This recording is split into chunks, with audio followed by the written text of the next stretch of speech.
Hierdie is 'n ma en 'n mikrofoon. Welkom by hierdie episode.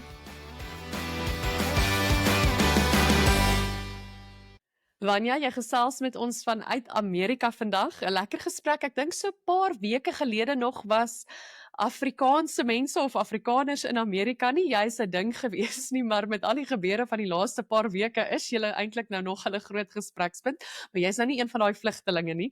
Jy's 'n doodgewone Suid-Afrikaner wat in Amerika bly. Vir my en ons kykers en luisteraars, vertel ons 'n bietjie van julle gesin daar in die VSA.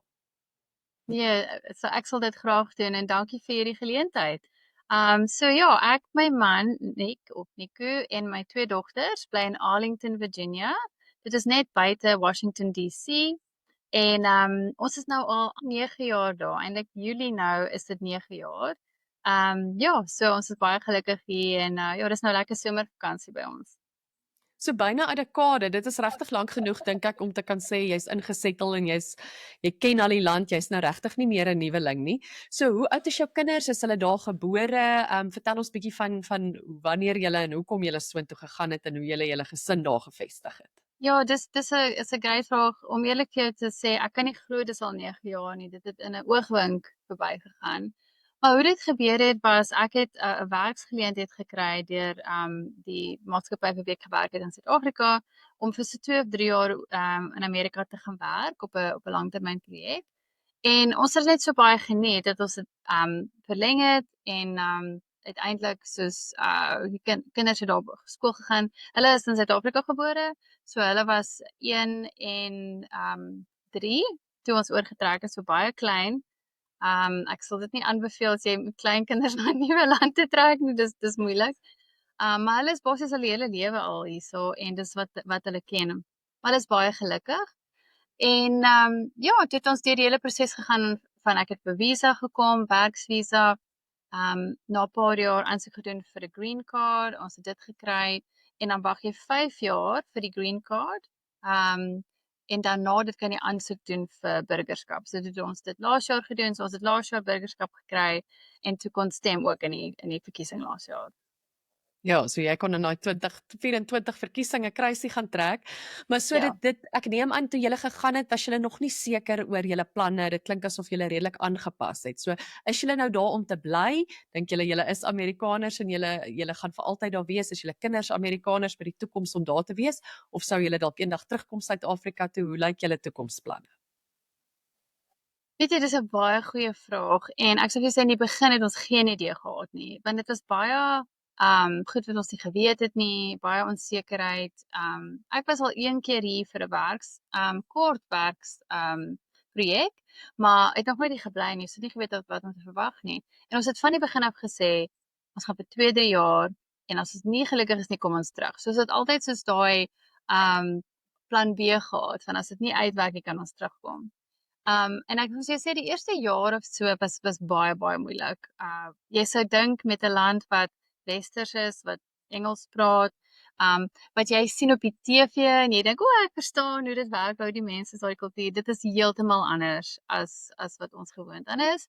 En dit kom neer op klein goedjies soos goed waar jy praat daagliks, soos sport of waar jy gaan swat het of al sulke goed. Ons het baie min in gemeen met mense hier gehad in die begin. So dit is baie moeilik gemaak om aan te pas. Maar ek dink na 'n jaar en 'n half tot 2 jaar dat jy nou soos seisoene 2 keer ervaar en mense sien meer as een keer dat jy begin vriende bou en jou werk raak makliker en so aan. So toe het ons besluit, weet jy wat, ons gaan bietjie langer bly en toe ons uiteindelik die green cards kry, toe het ons gesê, okay, ek dink nou is die tyd om 'n huis te koop. Wat ons het heeltyd gehuur en dan jy ook nie heeltemal, weet jy het nie wortels wat jy kan neersit nie. So jy voel die hele tyd jy dryf rond. So het ons die huis gekoop en ek dink toe ons dit gedoen het, het ons besluit, okay, ek dink hierdie is die langtermyn huis vir ons. En vir 'n paar redes, die kinders is verskriklik gelukkig. Hulle het wonderlike geleenthede hier. Ons het 'n ongelooflike gemeenskap om ons kom bou, by bure, kerk, vriende, werk en so aan. En dis jy kan nooit sê nie, maar ek dink nie op hierdie stadium beplan ons om terug te gaan nie. Enigiets kan gebeur. Deesdae is dinge baie onvoorspelbaar. Maar vir nou dink ek dis ons hier langtermyn. Ja, soos jy sê, julle het dit so 'n bietjie tyd gegee, maar ek neem aan daar was dan nou daai skuif wat julle besef het, hier bly ons nou. En ek het nou ander gesprekke ook met mense gehad wat gekies het om terug te kom en dit klink amper vir my asof dis soos jy sê, dis moeilik om met klein kindertjies oor te gaan, maar tog dan is dit al wat hulle ken. Dis nie 'n tiener en hulle het, jy weet, 'n Suid-Afrikaanse jongmenslewe gehad en nou word hulle ontwortel en ek dink dit Ja. maak dit tog makliker. So vir jou kinders neem ek Ja, aan, beskou hulle self as klein Amerikaners, praat julle Afrikaans in die huis? Hoe balanseer julle ja. dit? Want jou Afrikaans is tog nog baie goed na 9 jaar. Ag, dankie. Ek's bly jy sê dit. My familie terg my altyd as ek Suid-Afrika toe kom en sê hulle, "Jesus, maar jy klink baie Amerikaans." So miskien is dit as ek Engels praat. Maar nee, so wat baie interessant is vir die kinders, eerstens, iemand het my advies gegee en gesê as jy oor see trek en jou kinders is jonk, is dit maklik vir die kinders om aan te pas, maar baie moeilik vir die ouers, want hulle het nie Ja. die ondersteuningsnetwerk ensovoorts nie. En dis moeilik met klein kinders, weet en al die verandering wat jy ondergaan. Maar as jy oorgaan en die kinders is ouer, is dit baie makliker vir die ouers om aan te pas, maar dit is baie moeilik vir die kinders, want hulle het hulle identiteit, hulle vriende. En dit was definitief ons ervaring. So dit was interessant. Maar in terme van die vraag of hulle self sien as Amerikaners of Suid-Afrikaners. Ons probeer regtig die Afrikaanse kultuur nog lewendig hou in die huis. So ons praat Afrikaans met mekaar, soos my man en ek en met hulle. Hulle praat net Engels terug met ons. Hulle voel nie gemaklik om Afrikaans te praat, maar hulle verstaan 80%, 90% van wat ons sê. En natuurlik praat hulle ook Afrikaans met hulle niggies, neefies en ouma en oupa hier en daar. Maar as jy vir hulle vra of hulle Suid-Afrikaans of Amerikaans is, hulle 100% sê hulle Suid-Afrikaans. Hulle dis so snaaks al was hulle baie klein toe hulle hiernatoe gekom het. Dit voel vir my hulle identiteit is nog erg in Afrikaans.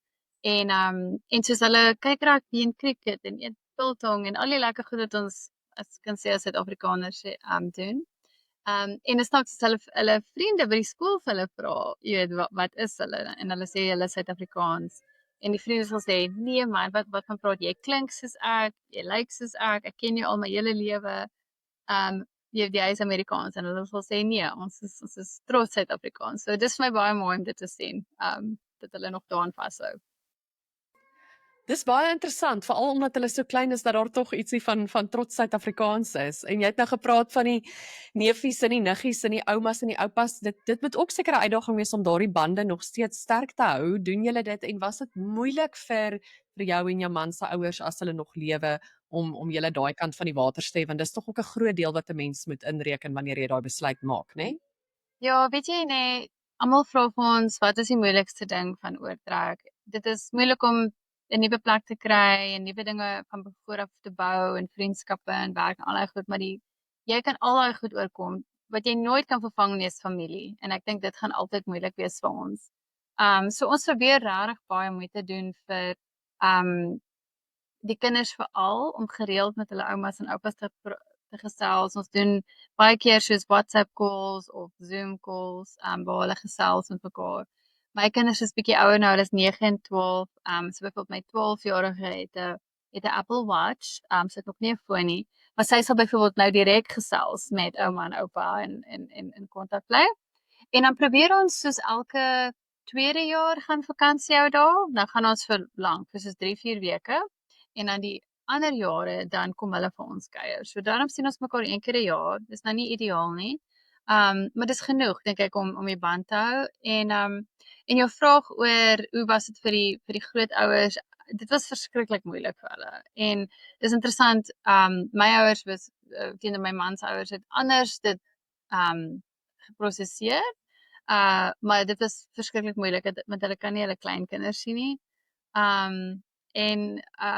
Ja, so en hulle sien hulle deur foto's en video's in plaas van, jy weet, in persoon. Maar ongelukkig is dit 'n realiteit dat al hoe meer en meer mense oor see trek. En byvoorbeeld my man se sussie wat my skoonouers se ander 2 kleinkinders is ook nou oor see in Duitsland. So al hulle kleinkinders is nou oor see ongelukkig. So dis maar moeilik. Daar's nie 'n maklike antwoord nie. Ek dink ook aan die kultuuraanpassing Want ek dink aan ander gesprekke en baie mense sê, jy weet, ons as veral Afrikaanse Suid-Afrikaners is eintlik veral in vergelyking dalk met Europese lande. Ek weet Amerika is baie divers en ons dele wat meer konservatief en dele wat meer liberaal is, maar ons is nogal, jy het gepraat van kerk waarby jy ingeskakel het. Ja, Afrikaners is gewoonlik nogal kerkvas en ja. familievas en 'n bietjie meer dink ek tradisioneel en konservatief in 'n mate. Was dit vir julle 'n aanpassing of het julle daar 'n tuiste in daardie tipe van kultuurverband gevind? Ja, weet jy, dit kultureel is dit baie anders. En soos ek in die begin gesê het, dit het ons baie onkant gevang. Ons het van al die goed wat ons probeer voorberei vir was die ding wat ons nie verwag het nie. En dit gaan oor klein goedjies soos dit gaan nie eers oor, jy weet, kerk of nie kerk of dis hoe oop mense is of hoe toe mense is. Ek dink Suid-Afrikaners en definitief Afrikaners is baie oop mense. Ons is baie gesellig, gasvry, maak vinnig oop oor hoe ons voel en bou diep vriendskappe en diep geselsies vinnig met mense. Al ken ons hulle nie baie goed nie. Waar in my ervaring Amerikaners is op die oog af verskriklik nuuskierig en jy weet polite jy weet soos, met jou en vra uit oor jou en waar is jy vandaan en weet meer as wat ons doen, maar hulle het verskriklike mure om hulle. So om verby daai eerste laagie te gaan is verskriklik moeilik. Dit vat regtig baie lank om hulle te ken wie hulle is, wat hulle drome en vrese en wat hulle doen in hulle lewe en waarvoor is hulle bang en weet daai tipe diep gesprekke vat jare om te kultiveer. En so dit was vir ons moeilik want ons het mense baie oorgenooi na ons huis toe om te probeer mense leer ken en almal is soos baie dankie. Ons is so besig. Ons wil dit 'n ander keer doen en dan doen hulle nie of jy deel met hulle waarmee jy sukkel of waarmee jy hulp nodig het en hulle kyk half nou jou soos sjoe, dis baie wat jy nou deel hierso met my, jy weet en ek ken jou nie ek ken jou nie baie goed nie. So daai skuif van small talk na soos dieper bande is baie anders as Afrikaners sou ek sê. Dit maak vir my sin. Ek was nou nooit lank in Amerika nie, maar ek was vlugtig daar en ek het ook ervaar dat die Amerikaners byvoorbeeld baie oppervlakkig vriendeliker is as sê nou maar die Europeërs of die Britte self. Dat ja, hulle maak met mense praatjies, maar dit is interessant dat jy sê dit bly half op die oppervlak en by small talk en dit en daai diep bande is tog wat 'n mens ook gewortel laat voel. So ek kan dink dit moes 'n groot aanpassing gewees het. So het julle 'n Suid-Afrikaanse netwerk daar of het julle ten volle ingeskakel in die Amerikaanse lewe of het julle nog, jy weet, half ander Afrikaanse of Suid-Afrikaanse vriende wat julle gehelp het om ook tuis te voel daar? Ja, dis 'n wonderlike vraag. Jy weet ek was in die begin soos nee, ons gaan Amerikaanse vriende maak, ons gaan inpas, ons gaan jy weet nie net uitsoek na Suid-Afrikaners of Afrikaners nie. Maar in die begin as dit so moeilik is om met mense goed in gemeen te hê of vriendskap te bou, dan verlang jy omtrent na jou mense en mense wat jou verstaan, jou taal, jou kultuur, selfs humor wat nie altyd weet verstaan is tussen kulture nie. So wat ons gedoen het is ons het dadelik uitgesoek om ander Suid-Afrikaners te kry met wie ons kan tyd spandeer. En wat baie interessant is hoe dit gebeur het. Ons het uitgereik na daar is groepe in Amerika, miskien het jy gehoor daarvan of miskien het julle al teëgekom maar daar soos Suid-Afrikaners in DC of Suid-Afrikaners in Georgia. Daar's groepe, Facebook groepe en ander groepe wat bymekaar kom. So ons het in die begin daar uitgereik en 'n paar mense leer ken. Heel toevallig was daar mense wat saam met my gewerk het in Suid-Afrika by myselfde maatskappy wat toe ook oorgekom het, Suid-Afrikaners. En toe na die area gekom waar ons bly omdat hulle ons ken. Want jy wil iemand ken as jy weet skuif na 'n nuwe plek toe. En toe het hulle gebly en so hulle is soos familie vir ons nou. En dan ander kere het ons mense ontmoet soos op LinkedIn, soos daar's 'n dame wat my uitgereik het en gesê, "Hey, ek sien jy's Suid-Afrikaans, jy's Afrikaans en jy's hier in Arlington. Kom ons gaan drink koffie." En ons het koffie gaan drink en nou is baie goeie vriende met hulle ensovoorts. So dit is baie amper meer organies wat dit gebeur het. In teenstelling met soos 'n groep gaan uitsoek of iets formeel gaan doen. En ek sou sê ons het seker nou 30-40% Afrikaans of Suid-Afrikaanse vriende en die res is Amerikaners. En ons is baie dankbaar om baie goeie Amerikaanse vriende ook nou te hê, want dis goed om beide te hê om jou te balanseer en te voel jy ja, jy pas in beide wêrelde as ek dit so kan stel. En hoe beskou die Amerikaners hierdie Suid-Afrikaners wat in hulle midde bly? En vind jy dat daar veral dalk vir vreemdelinge, nou nie mense wat julle vriende is nie, in hierdie laaste paar maande met Suid-Afrikaners en veral Afrikaners wat so onverwags vreeslik baie in die nuus was, wil mense met jou praat daaroor? Is dit nie regtig op hulle radar nie? Hoe het julle daardie hele situasie ervaar? Ja, weet jy, dis 'n baie goeie vraag. Want ek dink dit is heeltemal verskillend afhangende van waar jy bly. Ek sou sê waar ons bly, so dis Virginia, DC en selfs Noordoos, sal mense 'n sekere manier voel. In die suide of die Midwest soos hulle sê, sal mense anders voel, op die Weskus sal mense anders voel. Dit gaan baie oor wie die mense daar is en wat die kultuur daar is. So ek kan antwoord op grond van waar ek is. Eerstens mense is verskriklik tolerant in die area waar ek bly. Jy weet hulle ek vind hulle is minder hoe kan ek dit sê? Hulle aanvaar mense soos dit is. Hulle aanvaar, jy weet, hulle is nuuskierig, hulle is baie gasvry en so aan. Maar ek weet van my vriende wat in ander dele van die land bly, het 'n ander ervarings. Jy weet daar's meer soos wie's julle en hoekom is julle hier en hoekom kry julle weet hierdie geleenthede wat ander nie kry nie. So dit hang regtig maar af. Ons persoonlik het dit nog nie ervaar nie. En in teenstelling, ek praat baie met van my bure oor die situasie in Suid-Afrika, hoe al die goed in die nuus nou gebeur het, hoe hulle voel daaroor en almal krap bietjie hulle koppe oor soos hoe dit gebeur het of hoekom dit gebeur het, maar daar's nie slegte gevoelens of negatiewe gevoelens daaroor nie. Dis amper net bietjie meer soos, dis interessant, dis vreemd. Ek verstaan nie lekker die agtergrond en hoe alles, jy weet, gekom het soos wat gekom het nie. So. Ek kan ook dink as mens nou nie die konteks het van Suid-Afrika wat ons het nie, dan is dit sekerlik 'n moeilike ding vir 'n buitelander om te verstaan. Maar wanneer Ja. julle is al soos jy sê 9 jaar daar, so julle het besluit julle bly, julle is ingesettel. Wat maak Amerika vir jou lekker? Hoekom het julle besluit om te bly? Wat is die lekkerste dinge wat julle daar het en wat julle geniet en wat julle lewe lekker maak in die VSA? Ja, dis 'n baie goeie vraag. Weet jy daar's regtig 'n klomp goed en hoe langer ons bly, hoe meer waardeer ons dit en hoe meer sien ons hierdie tipe goed. Op die oppervlak, die eerste ding wat ek sou sê is gemak en gerief, soos comfort and convenience, is soos deel van die kultuur hier, meer as wat Suid-Afrikaners ooit sal verstaan. En mense raak regtig bederf met dit. Dit is nie die belangrikste of die grootste rede nie, maar jy kan enige ding kry, enige plek, net as jy wil, so vinnig as wat jy nodig het. En dis rarig, dit maak klein goedjies in jou lewe net soveel makliker, sodat jy nie soveel sukkel om goed gedoen te kry nie. Ook baie goed werk net soos dit moet. As jy dink aan soos as ek my bestuurslisensie moet gaan kry of ek moet jy weet my ID-boekie gaan doen of ek moet klomp simpel goed soos dit of die posman kom lewer my pos by my deur af elke dag. Dis nie iets wat ons meer regtig hier ken nie, nê? Glad nie. Of jy kan, ek weet dit is nou nog vir my bietjie vreemd. Jy kan soos 'n drive-through ATM gaan doen en geld trek, 'n drive-through apteek en drive-through enige ding waarna jy kan dink. So sulke goed klink simpel, maar dit haal baie onderliggende stres van jou af. So jy hoef nie te worry oor sulke goed nie. So dit is wonderlik. Dit natuurlik veiligheid is vir ons nog altyd 'n groot ding. En ek haat dit om dit te sê want ek wil nie hê mense moet net dink aan veiligheid sou dink aan Suid-Afrika nie.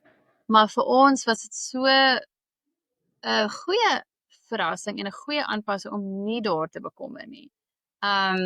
Dis interessant as ons gaan kuier in Suid-Afrika, dan vergeet ons jy moet half die hele tyd soos op jou hoede wees en met mooi kyk en versigtig. As ons hier is, ek dink nooit 2 keer daaraan nie. Ek gaan stap op my eie, ek gaan draf in die aande. Ons het nie alarms of sekuriteitskameras of heininge eers nie. Ons lag altyd as my man die gras sny. Hy weet nie waar ons tuin begin en my buurman se tuin eindig nie, want dis net daar's nie heininge nie. Alles is oop En so met die kinders speel in die strate, hulle ry fiets, hulle speel sokker, hulle gaan stap die hond in die buurt en ons voel heeltemal veilig. En dis moeilik om 'n prys op dit te sit. So dit is vir ons 'n groot ding.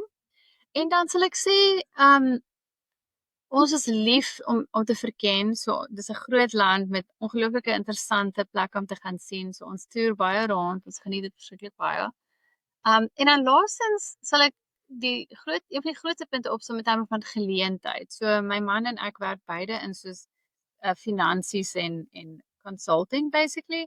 En in Suid-Afrika is die ekonomie so groot. So daar's soveel companies vir wie jy kan werk, daar's soveel geleenthede wat jy kan opvolg, maar die ekonomie bly kleiner as Amerika en die ekonomie en die geleenthede is net soveel groot op 'n skaal wat moeilik is om te verstaan partykeer, maar dit maak net soveel deure oop vir goed wat mense kan doen.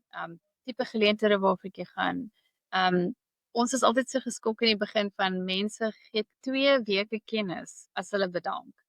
En hulle kry 'n werk binne 'n paar dae. Want Suid-Afrika dis glad nie jy hou in jou werk vas of jy raak nie sommer laat gaan nie, maar die ekonomie en die werksmark hier is regtig baie sterk en so bied vir ons baie geleenthede vir groei en ja, ontwikkeling wat baie cool is. En dan laastens vir die kinders, die skole is regtig fantasties waar ons is. So hulle is baie gelukkig en ek sien net hoe hulle floreer. Suid-Afrikaanse skool is net so goed, maar hulle het 'n hele ander amper soos ethos van hoe hulle skool gee. En baie mense sê van, "Yes, jou kinders is so confident en hulle praat so duidelik en hulle kan met mense gesels en ek dink hulle leer dit by die skool, weet om baie ja, in jouself te glo en te kan kommunikeer en so aan. So hulle kry wonderlike geleenthede hier wat ek dink weet ons hier hou en wat ons baie waardeer. En aan die ander kant van die munt, wat mis jy van Suid-Afrika op daai dae wat jy sit, en jy verlang na die huis? Wat is die dinge wat jy na verlang? Weet jy, buite nou familie wat ons vroeër gesê het, dit is altyd die moeilikste. Weet ons mis uit op verjaarsdae of troues of sulke goed. Dit is baie moeilik.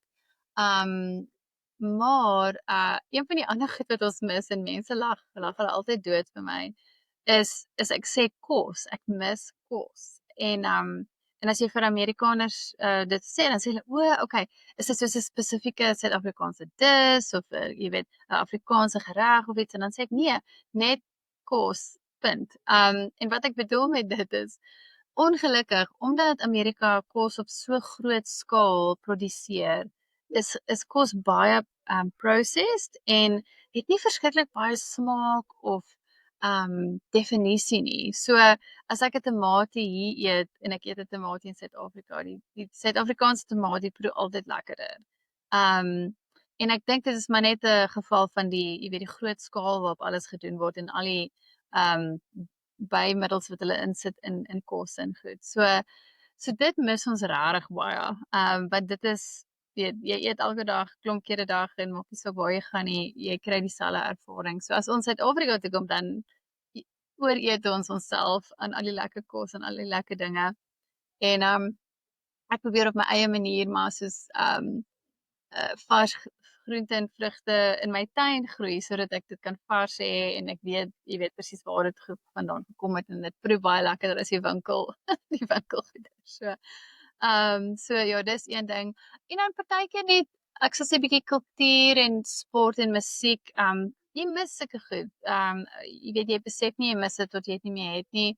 Maar dankie tog ons het Suid-Afrikaanse vriende hier. So as daar groot rugby game is, of soos nou wat ons die cricket onlangs gewen het, weet jy kom saam met die mense wat verstaan en wat opgewonde is saam met jou en kyk saam met jou en die emosies saam mee beleef, en lekker musiek luister. So ons het dit daar 'n bietjie in klein maat, maar mens mis dit altyd want dit is deel van jou identiteit en jou jy weet jou kultuur. So En as iemand dalk aan die begin van 'n reis staan waar hulle begin dink om oor see te gaan of as hulle is op pad of hulle is dalk nuut in 'n vreemde land, dalk selfs in Amerika en dit voel nog oorweldigend, watter raad het jy vir so 'n ma, vir alle ma met kinders, jong kinders of ouer kinders, maar daai jy weet die situasie waarin jy 9 jaar gelede was. Wat sal jy vir 'n ja. mamma sê wat in jou skoene staan en aan die begin van so 'n immigrasiepad staan?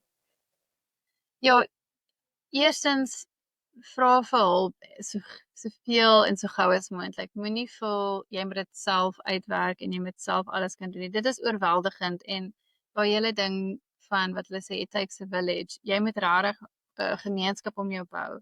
En as dit moeilik is in die begin en mense verstaan jou nie of hulle jy weet hulle gee nie dieselfde tipe aandag terug aan jou nie. Hou aan soek vir mense wat jou mense kan word want um boonbehalwe alles wat jy moet doen en keuses wat jy moet maak en um al die moeilike goed wat jy moet deurgaan, as jy voel jy het mense om jou of jy voel jy behoort as deel van 'n gemeenskap of 'n groep mense, kan jy enige ding deurgaan. Tweedens vir ons persoonlik, dis natuurlik 'n persoonlike keuse, maar om 'n kerk te vind was soos nommer 1, want eerstens ons geloof is baie belangrik vir ons en ons glo jy weet seker goed gebeur vir 'n rede en jy moet altyd teruggaan en mooi dink daaroor en tyd spandeer aan daai goed, maar ook dis 'n wonderlike plek om gemeenskap te bou. Ek sou sê in die begin veral toe ons gesukkel het en die huis gemis het en moeilik vriende gemaak het en so aan, was dit 'n plek waar ons altyd gevind het mense verwelkom jou, hulle luister, hulle verstaan en hulle wil help. Ek sal nooit vergeet nie die eerste kerk waartoe ons was, het ons getrek kort na dit na 'n ander huurhuis wat ons gekry het. En die dominee wat by daai kerk was, hy sê hoe kan ek help? Ek het 'n groot bakkie, kan ek goed vir jou weet rondvoer. Hy was 'n Brit wat in Amerika gebly het wat Suid-Afrikaners gehelp het. So en dit het ons net so laat gerus gevoel en dat iemand gee om en weet iemand wil help. So ek sou sê dit is belangrik as dit iets is wat belangrik is vir daai persoon. En dan laastens, daar's 'n boek wat ek gelees het onlangs, en die outeur is Engels. Sy sê altyd, grace not perfection. En ek sal dit vir enige persoon aanbeveel. Soos dinge hoef nie perfek te wees nie. Dinge hoef nie 100% te wees soos wat jy verwag of wat jy dink dit moet wees nie. En gee net vir jouself daai grace. Jy weet, daar gaan foute wees, daar gaan moeilike dae wees, daar gaan goed wat nie gaan volgens plan nie. Maar wees net rustig en gee jouself daai grasie om net dag vir dag stap te vat wat jy nodig het. So ja. Ek dink daai grace not perfection is eintlik sommer 'n goeie les vir enige ma ook om met Ja, ouerskapsuitdagings in gedagte te hou. En dit definitief. gesê, Vanya, jy het gepraat oor jou ouers en familie wat julle hier gelos het, maar jy het hier in Suid-Afrika groot geword, so jy het 'n Suid-Afrikaanse en 'n Afrikaanse ma en ek vra Mhm. altyd so aan die einde van 'n gesprek vir my gaste, wat het jy by jou ma geleer? Weet jy, daar's 2 goed wat vir my uitstaan. Die eerste een is sy's verskriklik positief oor goed. So as dinge moeilik is of jy voel jy's daar's geen ander uitweg nie of jy voel dit is die ergste ding, die einde ding. Sy het 'n ongelooflike manier om vir mens perspektief te gee oor wat belangrik is en positief te bly. Soos dankie vir die nuwe son wat vandag opgekom het of vir die kinders wat jy het of die feit dat jy gesond is, weet jy het nie enige kwale nie. So sy is ongelooflik goed met motivering en net positief bly. Jy weet moenie laat klein goedjies jou plan jou hele persepsie afbring nie. En dan tweedens, ek moet definitief daaraan werk. Sy is ongelooflik daaraan is net om mense onvoorwaardelik te aanvaar en lief te hê. Al doen hulle goed wat jy nie mee saamstem nie of al maak hulle jou kwaad of al frustreer hulle jou. Is wees lief vir daai persoon as 'n mens wie hulle is en aanvaar hulle en kom van daai perspektief af eerder as weet ek stem nie saam nie of ek hou nie van dit nie. Want almal wil liefgehê word en almal wil belang, jy weet.